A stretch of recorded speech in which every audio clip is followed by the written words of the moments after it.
Bapak Ibu saudara-saudari terkasih, salam dalam kerahiman Tuhan.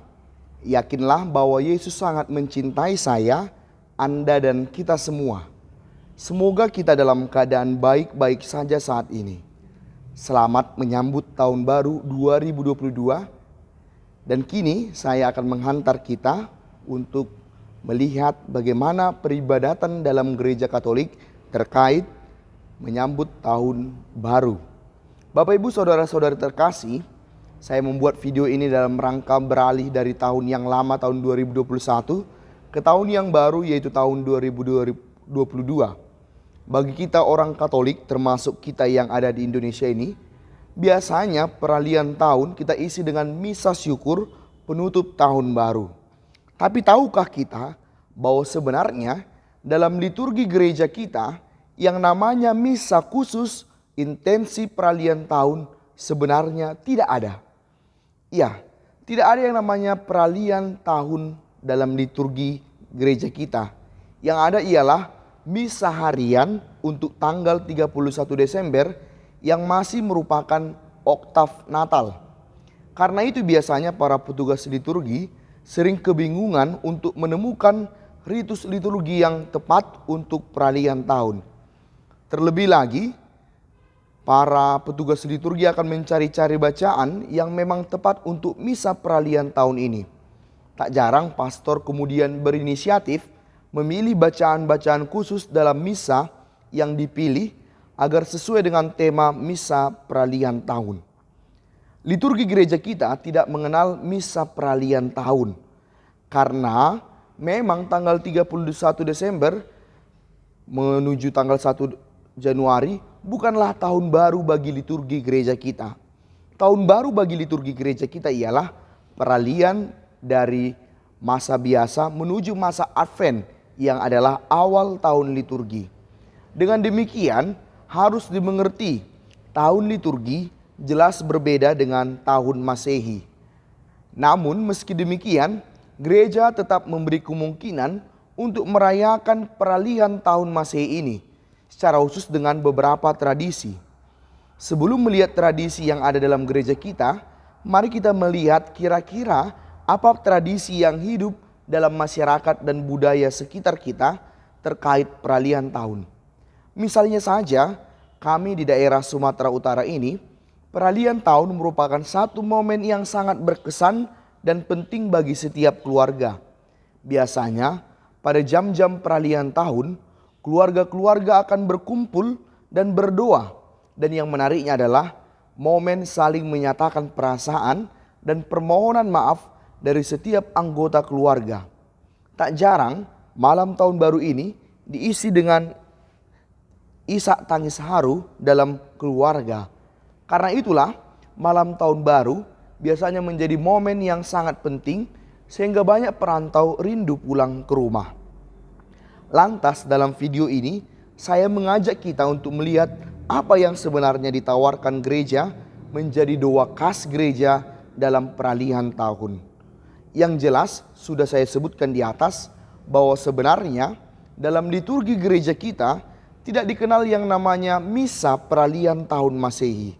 Walau akhirnya di beberapa tempat ada berbagai perkembangan untuk menjadikan misa harian tanggal 31 Desember menjadi misa dengan intensi khusus peralihan tahun Masehi. Nah, direktorium kita, Perihal Ulah Kesalehan dan Liturgi, menyebutkan bahwa memang kaum beriman diakui memiliki ulah kesalehan dalam mengisi tanggal 31 Desember, yaitu dalam rangka merenungkan misteri waktu yang melintas dengan cepat dan tanpa kembali. Direktorium melihat bahwa ada dua perasaan yang muncul pada ulah kesalehan ini, yaitu pertama, duka dan penyesalan atas dosa-dosa yang dilakukan selama setahun serta hilangnya saat rahmat, dan yang kedua ialah syukur atas rahmat dan berkat yang telah dianugerahkan Allah selama tahun yang berlalu itu. Jadi dua poin penting dalam ibadat tutup tahun ialah penyesalan atas dosa dan syukur atas rahmat tahun yang menjadi ulah kesalehan pada 31 Desember.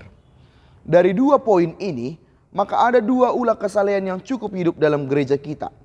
Yaitu pertama, pentahtahan sakramen Maha Kudus yang memberi kesempatan kepada kaum beriman dan komunitas-komunitas religius untuk berdoa dalam keheningan.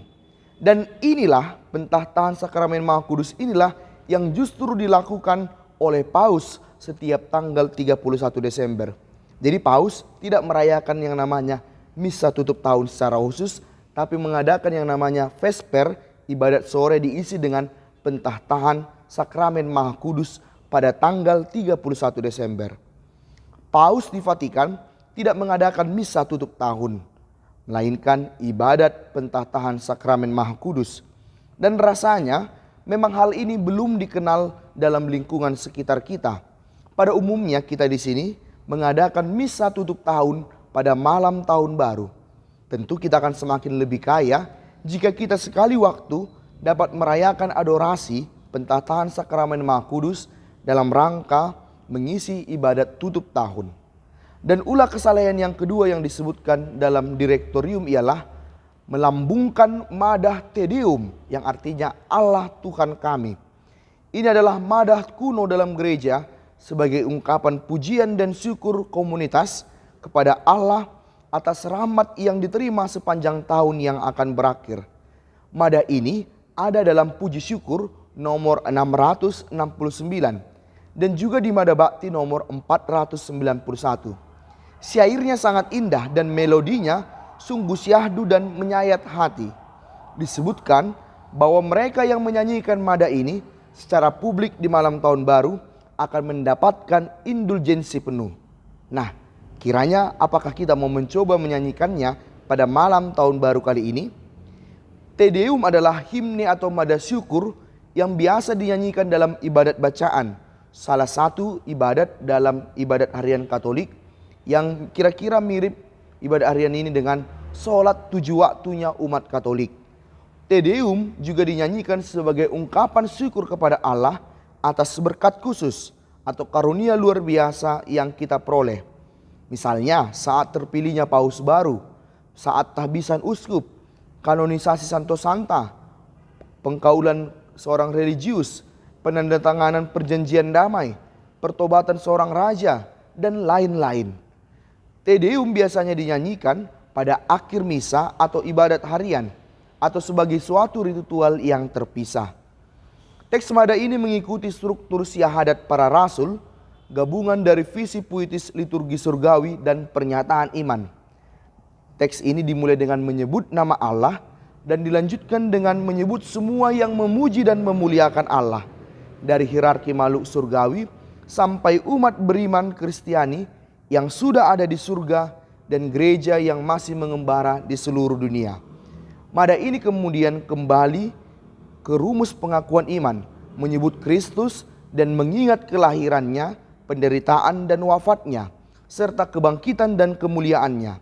Berikutnya disampaikan pula pujian dari gereja semesta dan dari sang penyanyi, khususnya permintaan belas kasih atas dosa-dosa di masa lalu, mohon perlindungan dari dosa di masa depan, dan harapan untuk dapat bersatu dengan para kudus di surga.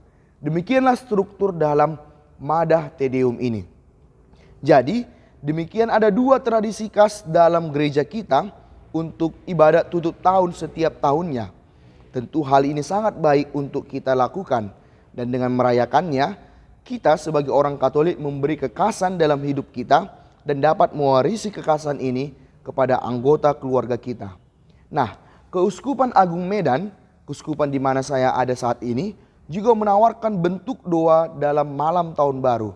Dan itu ada dalam buku doa yang dicetak oleh Komisi Liturgi Keuskupan Agung Medan, yaitu buku Aneka Doa dalam Keluarga.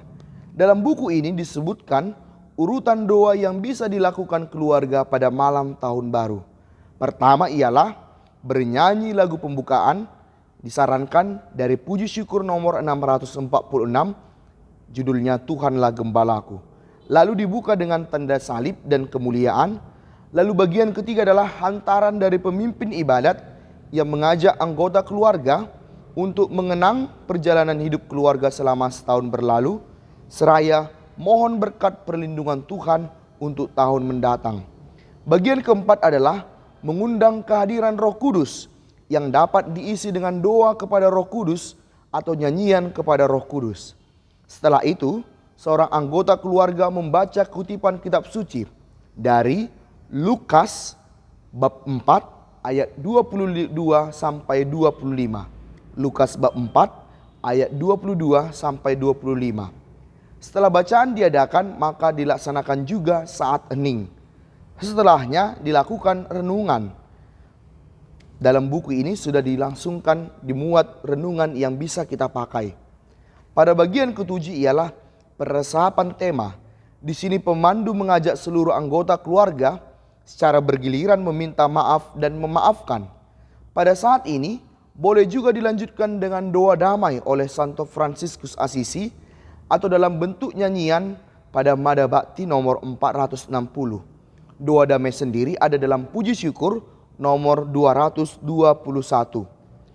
Setelahnya kita mendoakan doa Bapa Kami, bisa sambil berpegangan tangan, dan kemudian doa mengenang keluarga kudus, dan dapat mendaras doa Salam Maria atau doa Rosario, lalu mendoakan intensi gereja, dan akhirnya penutup dan nyanyian penutup. Di sini ditawarkan lagu penutup ialah lagu dari puji syukur dengan judul Hai Bapa dalam surga, puji syukur Kuskupan Agung Medan nomor 1029. Dengan demikianlah ditutup ibadat penutup tahun. Nah, Bapak Ibu Saudara-saudari, demikianlah video kita kali ini. Semoga membantu kita menghayati kekayaan tradisi gereja kita, terutama terkait ibadat penutup tahun. Kira-kira rumusan atau susunan ibadat yang saya tawarkan di sini dapat kita gunakan dalam ibadat tutup tahun pada malam ini.